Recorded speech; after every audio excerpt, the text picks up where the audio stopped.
Good morning, praise the Lord. ઈશ્વરનો આભાર માનતા આવો આજનું વચન જોઈએ.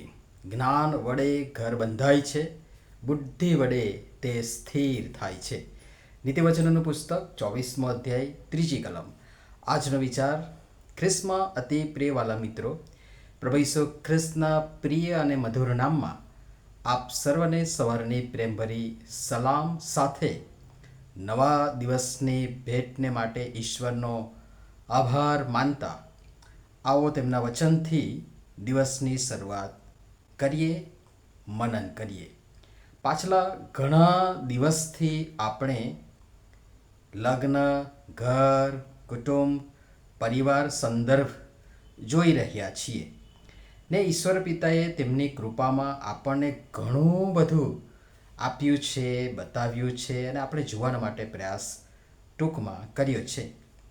કોઈ પણ બે પાત્રો જ્યારે એકબીજાને પસંદ કરે છે અને પાછલા દિવસોમાં આપણે જે કંઈ પણ સગાઈ અને પવિત્ર લગ્ન વિધિ અંગે જોયું એમાંથી પસાર થાય અને નવા સહજીવનની શરૂઆત, લગ્ન, કૌટુંબિક જીવનની શરૂઆત પગરણ માંડે ત્યારે ખાસ કરીને બંને જણ સૌ પ્રથમ વ્યક્તિગત રીતે અને સાથે મળી ઈશ્વરની સમક્ષ પોતાને રજૂ કરે.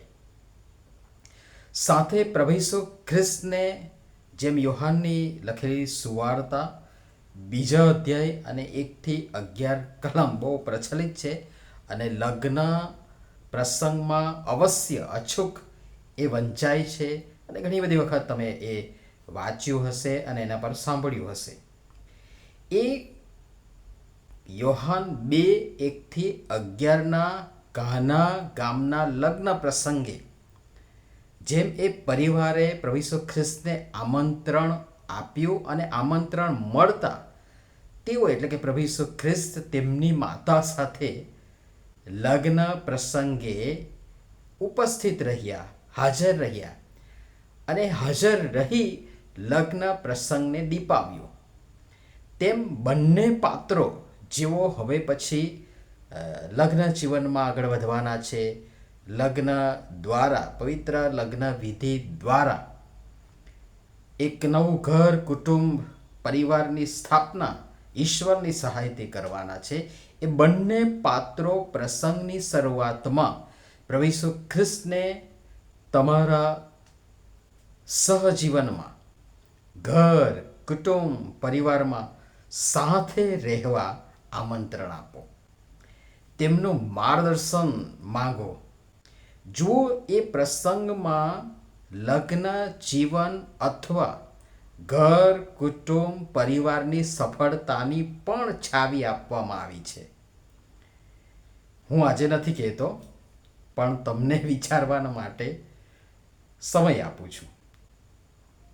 આ તક એટલે કે સફળતાની ચાવી શોધવાનું, અને જો આપને ખબર છે, ખબર હોય તો કોમેન્ટ કરી મને જણાવશો અને આવતીકાલે એના વિશે આપણે વિસ્તારથી જોવાના માટે પ્રયાસ કરીશું.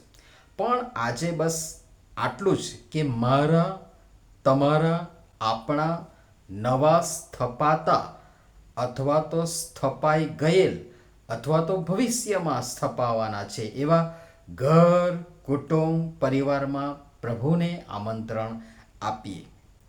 અને એ પણ 1-2 દિવસ પૂરતા કે 1-2 દિવસના મહેમાન પૂરતા નહીં, પણ કાયમ માટે આપણી સાથે રહેવા અને આપણને ગાઈડ કરવા, જેથી ગમે તેવા સંજોગો અને પરિસ્થિતિમાં આપણે યોગ્ય રીતે વર્તી શકીએ, યોગ્ય નિર્ણયો લઈ શકીએ અને એ દ્વારા પ્રભુના બાળકો ઈસુનું ઘર, કુટુંબ, પરિવાર હોવાની સારી અસર ઉપજાવી શકીશું, જે બીજા ઘણાને માટે આનંદ અને આશીર્વાદનું કારણ બની જાય.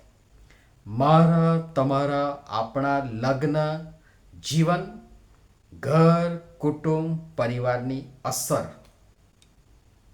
સાક્ષી છાપ નમૂનો દાખલો કેવો છે? હકારાત્મક કે નકારાત્મક? શાંતિપ્રિય કે ઝઘડાળું ઘર? પવિત્ર કે પાપથી ખદબદતું ઘર? બંધનોથી ઘેરાયેલું કે ખ્રિસ્તમાં સ્વતંત્ર ઘર? આવકારનારું કે જાકારો દેનારું ઘર? ખ્રિસ્તને અને ખ્રિસ્તના પ્રેમને તથા સુવાર્તા પ્રગટ કરતું ઘર કે ખ્રિસ્તની નિંદા કરાવતું ઘર? આજે આ વિશે વિચારીએ, સ્વ તપાસ કરીએ, આત્મમંથન કરીએ. બીજાનું નહીં, કારણ કે એ તો આપણને બહુ સારી રીતે દેખાશે, જણાશે, અને કદાચ ન જણાય તોય આપણે સંશોધન કરીને એને શોધી નાખીશું, પણ બીજાનું નહીં. સ્વયં આપણું પોતાનું મૂલ્યાંકન કરીએ.